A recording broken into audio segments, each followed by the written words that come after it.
welcome to this deep dive. You've brought us some really interesting information today, all focusing on monthly rent in Singapore. That's right. And it's sourced from movingstay.com. Now, they've been around for, what, over 25 years, helping expats, business travelers find places across Asia. Yeah, a really long time. They have a deep understanding of these markets, especially for folks moving in. Exactly. So that long experience gives them some real perspective. Our aim today is to unpack their insights, make sense of renting in Singapore for everyone listening. Mm-hmm. Whether you're actually planning a move or maybe just curious about how things work there, we want to give you the key takeaways, nice and clear. Absolutely. Because renting in a new city, it can feel pretty overwhelming, can't Oh, it? definitely. A bit like a maze. Yeah, and Singapore has its own specific things to know. So we'll break down what influences those prices, the kinds of places available. And what you really need to think about before signing anything. Exactly. The crucial considerations. Okay, so right off the bat, the info suggests rent isn't just one number.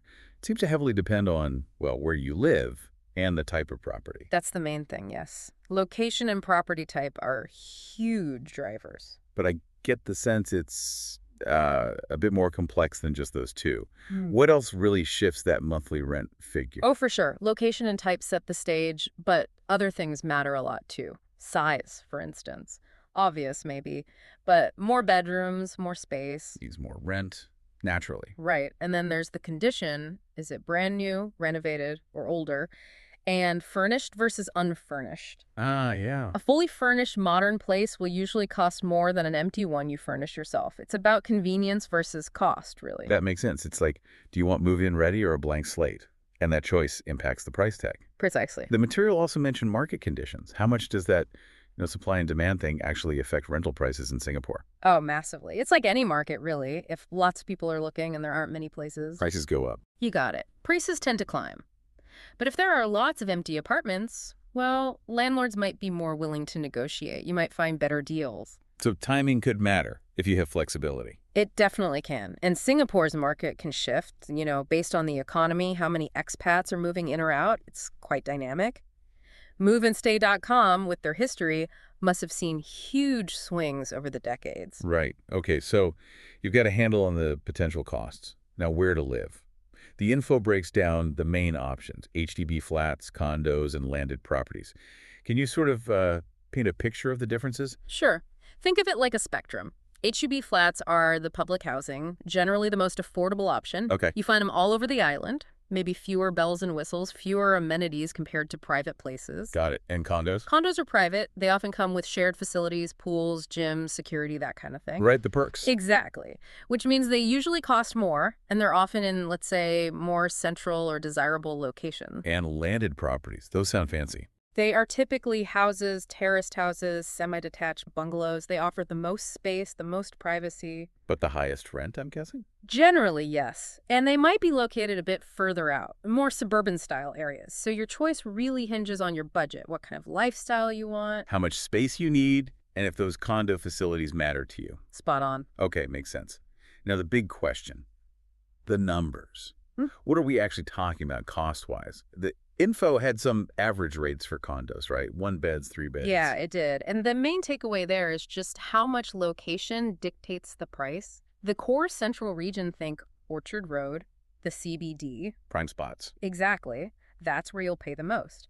A 1-bedroom condo there might average, say, $3,500 to $5,000 a month, maybe more. Wow. And a 3-bedroom, easily $7,000 to $10,000 or even higher in some buildings. Right. And outside that core. As you move out to the rest of Central Region or the outside Central Region, the prices drop quite a bit. Like how much? Well, outside Central, maybe $2,200 to $3,500 for a 1-bed and $4,000 to $6,500 for a 3-bed, roughly. Okay, still significant, but definitely lower. Definitely. It shows the premium for centrality. Yeah. But crucially, these are averages. You absolutely have to research specific properties in the areas you like. Got it. Averages are a starting point, not the final word. So location is huge. Once someone has an idea of area and property type, what are the really vital things to nail down before diving into leases? Budget, number one. And not just the rent number you see advertised. You mean the hidden costs? Well, not hidden, but additional costs. Utilities, electricity, water, gas sometimes, internet, phone bills, maybe agent fees. You need to factor all that in. Right, so calculate your total income, list all your outgoings. And see what's really left for housing, comfortably. Doing that upfront saves a lot of potential stress later. That's solid advice. It's easy to just see the rent and forget the rest adds up. What about lifestyle? The info mentioned that too. Yeah, super important. Think about your daily life. How far is work? Do you need to be near an MRT station for commuting? Public transport is key in Singapore, isn't it? Absolutely. What about leisure? Need parks nearby? Restaurants? Cafes? Got pets? That's a big one. Need a pet-friendly place. Ah, good point. If you're sharing, you need to be on the same page about guests, cleaning, all that stuff. Basically, are you prioritizing being in the thick of it, or do you want quiet and space, even if it means a longer commute? Lots to weigh up there. Yeah. And the actual space itself. How do you figure out if a place will really work? Photos can be deceiving. They can. Yeah. You need to think realistically about how much space you need, how much stuff do you have, any hobbies, needing room, working from home. Right. A single person might be fine with 500, 600 square feet. A family needs much more. But don't just look at the total size. Look at the layout. How the rooms flow. Will your sofa actually fit? Exactly. Best to view in person if you can. Maybe even bring a tape measure for key spots. Sometimes a smaller, well-designed place feels better than a bigger, awkward one. Okay, good tips. So, you've done the homework, set the budget, know what you want. What's the actual process like? Finding and securing a place. First step is usually viewings. Go see some places. What should you look for during a viewing? Check the condition really carefully. Any existing damage, scratches, watermarks, mold. Test the appliances, aircon, fridge, cooker. Make sure everything works. Take photos. Definitely. Take photos, maybe even video, especially of any existing flaws. That's your proof later for the security deposit. And ask questions. Ask about neighbors, building rules, anything. See a few places before deciding. Always a good idea. Get a feel for different options. Okay, then you found what you like. Yeah.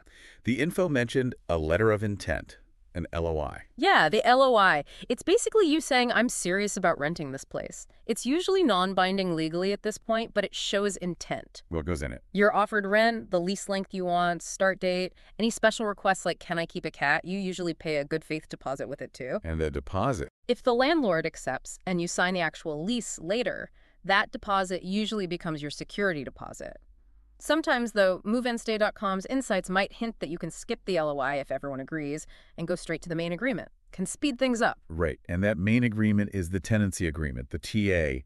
That sounds important. Critically important. That's the legally binding contract. You must read it. Every single clause. No skimming. Absolutely no skimming. Check the rent amount, payment dates, security deposit details, especially the conditions for getting it back. Well. Who's responsible for repairs? It's common for tenants to pay for aircon servicing, for instance. Look for that. Is there a break clause allowing you or the landlord to end the lease early? What are the penalties? Lots to check. And make sure everything in the TA matches what you agreed in the LOI, if you had one. Consistency is key. Okay. Now, beyond the monthly rent, we touched on other costs. What else should people budget for? Security deposit, for sure. Usually 1 month's rent per year of lease. So 1 month for a 1-year lease. Sometimes half a month for shorter leases. And landlords don't have to put it in a special account. Not legally required in Singapore, no. Mm-hmm. Then there are utilities, as we said, power, water, maybe gas, internet. That varies by usage. What about agent fees? Ah, yes. If you use an agent to find a place, for longer leases, higher rents, the landlord often pays the commission for both agents. But for shorter leases or cheaper places, you might have to pay your agent's fee, or part of it. Need to clarify that up front then. Absolutely. And don't forget stamp duty on the tenancy agreement. It's a small government tax based on the total rent, plus maybe contents insurance for your stuff. Okay, quite a few potential extras there. So the million-dollar question, can you actually negotiate? Get a better rate? You can definitely try. Knowledge is power here. Research comparable properties. Oh. Look online. Find similar listings, same size, condition, area. See what they're asking. That tells you if the place you like is overpriced and gives you bargaining power. Makes sense. And don't be afraid to negotiate the terms. Offer a longer lease, maybe 2 years instead of 1, in return for slightly lower rent. Landlords might like the security. They might. Or negotiate other things. Ask if they'll include certain utilities or fix something before you move in. Ask politely, make a reasonable case. Worth a shot.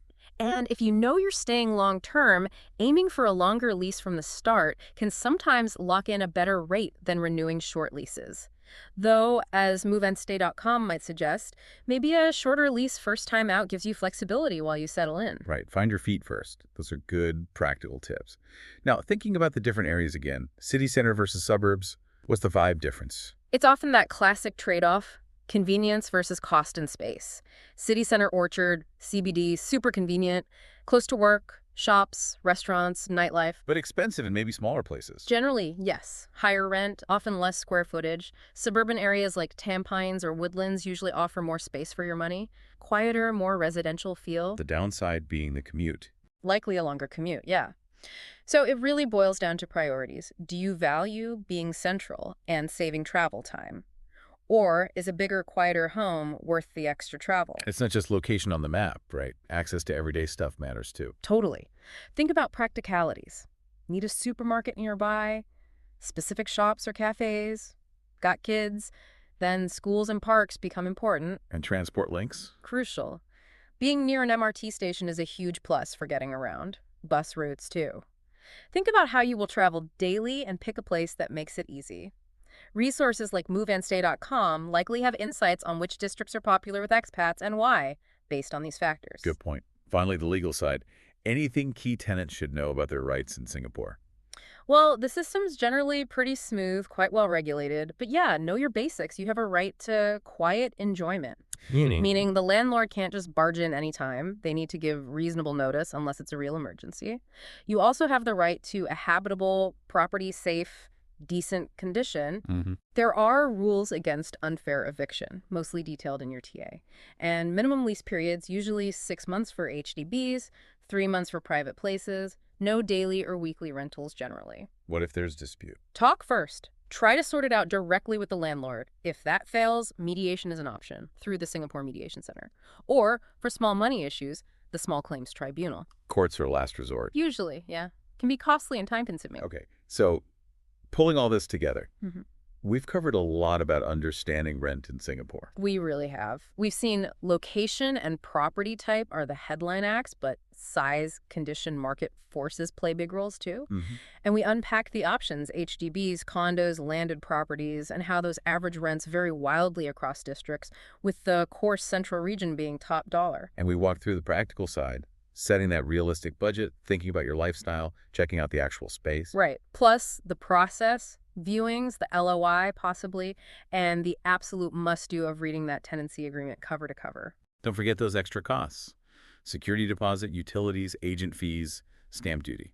Crucial for accurate budgeting, and we talked strategies for maybe getting a better deal, research, negotiation, considering lease length. And we touched on choosing a location city versus suburbs, convenience versus cost, and just having that basic legal awareness for a smoother ride. Exactly. Which brings us back to moveandstay.com. You know, with their 25 plus years watching expats and business travelers move around Asia, they've seen so much change. Yeah, that's a long perspective. It makes you think, doesn't it? With global mobility always shifting, remote work becoming more common, what's next for the rental scene in a place like Singapore? How will it keep adapting? That's a great question. What new kinds of places or services might pop up to meet those changing needs for, both short hops and longer stays in the future? Something to mull over.